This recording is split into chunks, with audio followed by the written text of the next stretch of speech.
இயேசுவில் எனதருமை சகோதர சகோதரிகளை, இந்த 26வது அதிகாரமானது கடவுளுக்கு நீங்கள் கீழ்ப்படிந்தால் நீங்கள் பெறக்கூடிய பலனையும், கடவுளுக்கு நீங்கள் கீழ்ப்படியாவிட்டால் நீங்கள் பெறப்போகிற அந்த தண்டனையையும் பற்றி விவரமாக எடுத்து வைக்கிறது.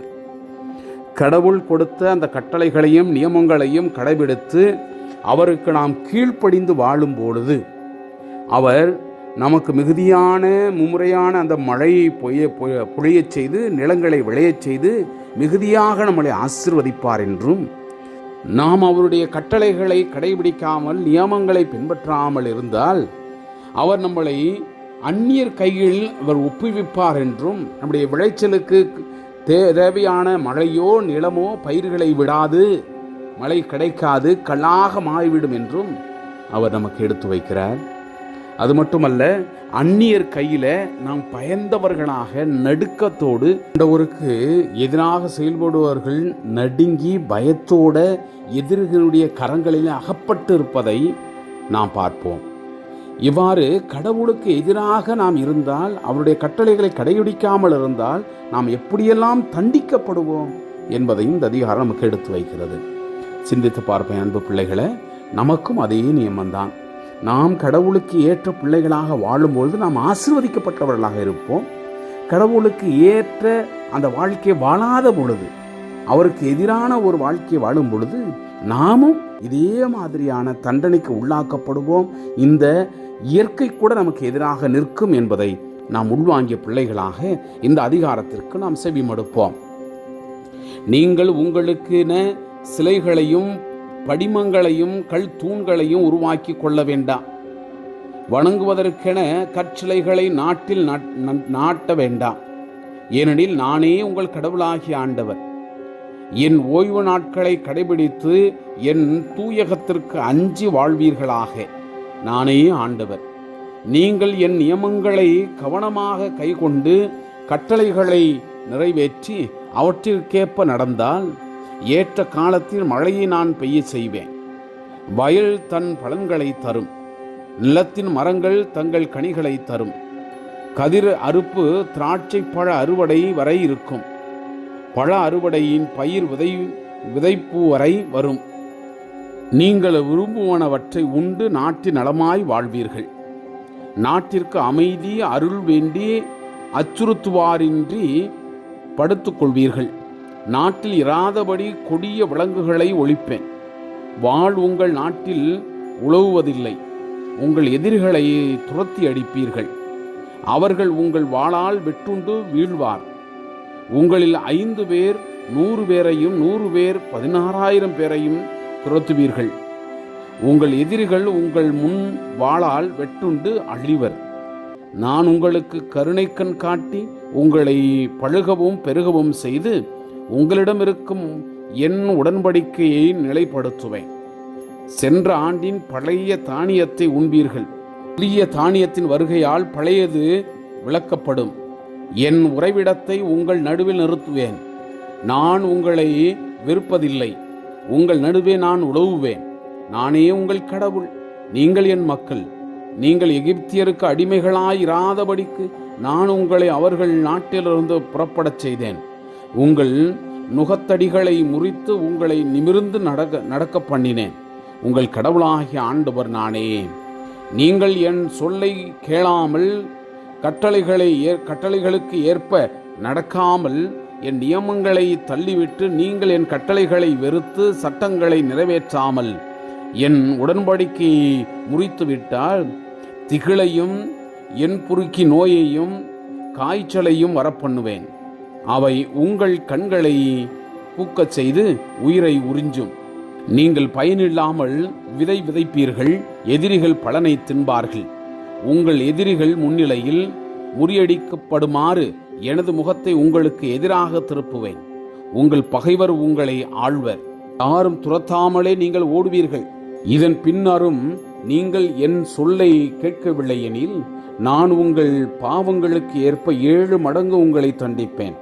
உங்கள் முரட்டு பெருமையை அழித்து வானத்தை இரும்பை போன்றும் நிலத்தை வெண்கலத்தை போன்றும் இருக செய்வேன். உங்கள் ஆற்றில் வீணாய் செலவழியும். நாடு தன் பலனையும் நிலத்தின் மரங்கள் கனிகளையும் கொடா. நீங்கள் என் சொல்லை கேட்க மனமற்று எனக்கு எதிராக செயல்பட்டால் உங்கள் தவறுகளுக்கு தக்க 7 மடங்கு துன்பத்தை உங்கள் மீது வரச் செய்வேன். உங்களுக்குள் காட்டு விலங்குகளை வரவிடுவேன். அவை உங்கள் பிள்ளைகளை அழிக்கும். உங்கள் ஆடு மாடுகளை அடித்து உங்களை குறைத்து போகச் செய்யும். உங்கள் பாதைகள் பயன்படுத்துவோரில்லாமல் பாழாகும். அப்படியும் இந்த தண்டனையால் திருந்தாமல் எனக்கு எதிராக நீங்கள் நடந்தால் நான் உங்களுக்கு எதிராக நின்று உங்கள் பாவங்களுக்கு ஏற்ப 7 மடங்கு தண்டனை வரச் செய்வேன். உடன்படிக்கையின் நீதியை நிலைநாட்டி பழிக்கு பழி வாங்கும் வாளை வரச் செய்வேன். உங்கள் நகர்களுக்குள் நீங்கள் வந்த பின்னர் உங்களுக்குள் கொள்ளை நோயை வரச் செய்வேன். எதிரிகளிடம் உங்களை கையளிப்பேன். உணவு என்னும் ஆதரவை உங்களிடமிருந்து அகற்றி விடுவேன். 10 பெண்கள் ஒரே அடுப்பில் அப்பம் சுட்டு அதை சமநிறையாக பங்கிட்டு கொடுப்பர். நீங்கள் உண்டும் நிறைவடைய மாட்டீர்கள்.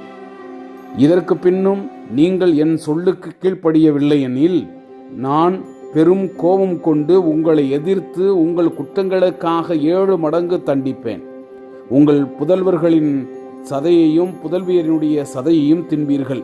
நான் தொழுகை மேடுகளையும் தூவ பீடங்களையும் தகர்த்து உங்கள் சடலங்களை உயிரற்ற தெய்வ சிலைகள் மேல் விழச் செய்வேன். என் உள்ளம் உங்களை வெறுக்கும். உங்கள் நகர்கள் பாலை நிலமாகும். உங்கள் புனித இடங்கள் பால் நிலமும் ஆகும். உங்கள் பழிகளினுடைய நறுமணம் எனக்கு உவப்பாயிராது. உங்கள் எதிரிகளே அதிர்ச்சி அடையும் வகையில் அவர்கள் குடியிருக்கும் உங்கள் நாட்டை பாழாக்குவேன். உங்களை உலக மக்களுக்குள்ளே சிதறடித்து உங்களை உருவின வாளால் துரத்துவேன். உங்கள் நாடு பால் நிலமும் உங்கள் நகர் பாலை நிலமும் ஆகும். நாடு பாழாய் கிடக்கும். அப்போது அது தன் ஓய்வாண்டுகளை மகிழ்ச்சியாய் அனுபவிக்கும். அது ஓய்வடைந்து தன் ஓய்வை அனுபவித்து முடிக்கும். அப்போது நீங்கள் எதிரிகளின் நாட்டில் இருப்பீர்கள்.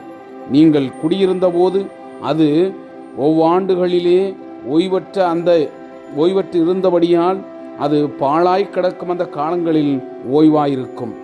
உங்கள் எதிரிகளினுடைய நாட்டில் உங்களுக்கு எஞ்சியிருப்போருடைய உள்ளத்தில் நான் சோர்வை ஏற்படுத்துவேன். காற்றில் பறக்கும் இலையில் ஓசை கூட அவர்களை அச்சுறுத்தும். வாளுக்கு தப்பி ஓடுவது போல ஓடி யாரும் துரத்தாமலேயே விழுவார்கள். வாளால் துரத்தப்படுவது போல யாரும் துரத்தாமலேயே ஒருவர் மேல் ஒருவர் இடறி விழுவார்கள். உங்கள் எதிரிகளுக்கு முன் உங்களால் நிற்கவும் இயலாது. வேற்றினத்தரிடையே அழிந்து போவீர்கள். உங்கள் எதிரிகளினுடைய நாடு உங்களை விழுங்கும். உங்களுக்குள் எஞ்சியிருப்போர் எதிரிகளினுடைய நாடுகளில் தங்கள் குற்றங்களாலும் தங்கள் மூதாதையனுடைய குற்றங்களாலும் சோர்வுற்று எனக்கு எதிராக அவர்கள் செய்த அந்த குற்றங்களும் அவர்கள் மூதாதையர் செய்த அந்த குற்றங்களும் நான் அவர்களுக்கு எதிராக மாறி அவர்களை அவர்களுடைய எதிரிகளின் நாட்டிற்கு அனுப்பச் செய்தன. அதனை அவர்கள் அறிக்கையிட்டு அப்போது அவர்கள் விருத்த சேதனம் அற்ற இதயத்தை தாழ்த்தி குற்றத்திற்கு கழுவாய் தேடினால் நான் யாக்கோப்புடன் செய்த உடன்படிக்கையையும் ஈசாக்குடன் செய்த உடன்படிக்கையையும் ஆபிரகாமுடன் செய்த உடன்படிக்கையையும் நினைவு கூர்வேன். நாட்டையும் நினைவு கூர்வேன். அவர்களுடைய செயலால் வெறுமையாய் விடப்பட்டு பாழாய் போன நிலம் தனது ஓய்வாண்டுகளை நிறைவாய் அனுபவிக்கும். என் கட்டளைகளை ஏற்காததாலும் நியமங்களை வெறுத்ததாலும் தங்கள் குற்றங்களுக்கு அவர்கள் கழுவாய் தேடுவர். ஆயினும் அவர்கள் தங்கள் எதிரிகளின் நாட்டில் இருக்கும் பொழுது என் உடன்படிக்கை பொருளற்றதாகி விடுமாறு நான் அவர்களை முற்றிலும் அழிக்கவோ புறக்கணிக்கவோ மாட்டேன். ஏனெனில் நானே அவர்களுடைய கடவுளாகிய ஆண்டவர். நான் அவர்களுடைய கடவுளாகிய அந்த வேற்றினத்தவர் கண்முன்னே எகிப்திலிருந்து அவர்களை மூதாதையரை அழைத்து வந்து அவர்களோடு செய்து கொண்ட உடன்படிக்கையை அவர்களுக்காக நினைவு கூறுவேன். நானே ஆண்டவர். ஆண்டவர் சீனாய் மலையில் மோசேயின் மூலம் அவர்களுக்கு இஸ்ரேலுக்கும் இடையில் ஏற்படுத்தி கொண்ட அந்த நியமங்களும் நெறிமுறை சட்டங்களும் இவையே. Praise the Lord. இயேசுவுக்கே புகழ். மரியே வாழ்க.